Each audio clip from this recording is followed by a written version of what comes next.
যোগদানৰ ক্ষেত্ৰত আমি চূড়ান্ত সিদ্ধান্ত লোৱা নাই। বিভিন্নজনে বিভিন্ন পৰামৰ্শ দিছে, যিবিলাক কথা বাতৰি কাকতত ওলাইছে যে সব মানুহক লোৱাৰ ক্ষেত্ৰত দলত অসন্তুষ্টি আছে।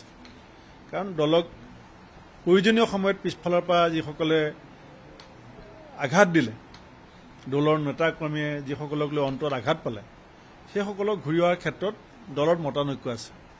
গতিকে কালিলৈ মিটিঙত আমি এটা নিশ্চিত সিদ্ধান্ত ল'ব পাৰিম, যতদূৰ সম্ভৱ 15 চনৰ বা 14 চনৰ পাছত যিবিলাক মানুহ বিজেপিলৈ গৈছে, সেইবিলাক এতিয়ালৈকে সভাপতি হিচাপে মোৰ গুৰিলৈ যিমান টেলিফোন বা হোৱাটছআপ মেছেজ আহিছে, চবেই পৰামৰ্শ দিছে যে 14 চনৰ পিছত কংগ্ৰেছ দল ত্যাগ কৰি বিজেপিলৈ যোৱা মানুহখিনিক ঘূৰাই আনিব নালাগে।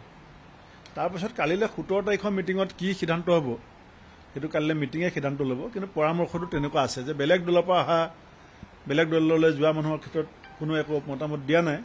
কিন্তু 14 চনৰ পাছত 14ৰ পৰা 24ৰ ভিতৰত যিসকল বিজেপিলৈ গৈছে, সেইসকলে নিষ্ঠাবান কংগ্ৰেছী নহয়, এনেকুৱা ধৰণৰ এটা মতামত দলৰ তৃণমূল পৰ্যায়ৰ পৰা আহি আছে।